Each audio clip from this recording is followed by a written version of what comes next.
म्हणजे भाजप महिला नगरसेविकेकडून ससून हॉस्पिटलमधील महिला डॉक्टरला मारहाण करण्यात आली आहे। रात्री 2 वाजताची ही घटना आहे। बंड गार्डन पोलीस स्टेशनला याबाबत तक्रार देखील दाखल करण्यात आली आहे। आरती कोंढरे असं भाजप महिला नगरसेविकेचं नाव आहे आणि मारहाण नेमकी का झाली याचा तपास देखील सध्या सुरू आहे। पोलिसात तक्रार देखील दाखल झाली आहे। बंड गार्डन पोलीस स्टेशनला ही तक्रार दाखल करण्यात आली। रात्री 2च्या सुमारास ही घटना घडली आणि पोलीस आता या घटनेवर अधिक तपास करतायत। दृश्यांमध्ये जे पाहतोय त्या आहेत भाजपच्या महिला नगरसेविका।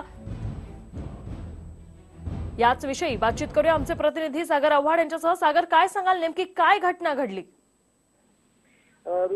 ऋषाली, नक्कीच पुण्यातील ससून परिसरामध्ये असलेल्या बंड गार्डन पोलीस स्टेशनच्या जवळपास पृथ्वीराज कोंढारे हा नगरसेविका आरती कोंढारे यांचा मुलगा आहे। रात्री 2च्या सुमारास गाडी चालवत असताना एका गाडीवाल्याला धडकला आणि या दोघांचाही अपघात झाला।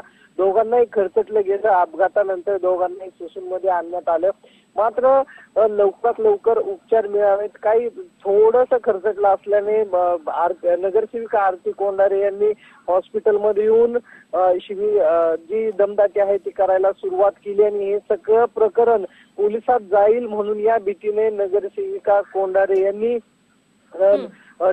महिला डॉक्टर स्नेहल खंडागळे यांना मारहाण केली। या संदर्भात पोलिसांनी 353 प्रमाणे बंड गार्डन पोलीस स्टेशनमध्ये नगरसेविका आरती कोंढारे यांच्या विरुद्ध गुन्हा दाखल केलेला आहे।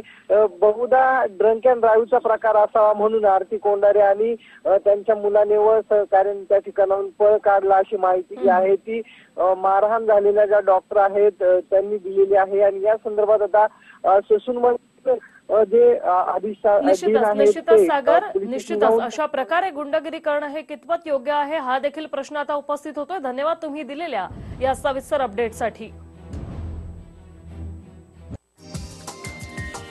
हा व्हिडिओ तुम्हाला आवडला असेल तर असे आणखी व्हिडिओ पाहण्यासाठी TV9चं YouTube चॅनल सबस्क्राइब करा, बेल बटन दाबा। ताज्या घडामोडींसाठी लॉग ऑन करा tv9marathi.com।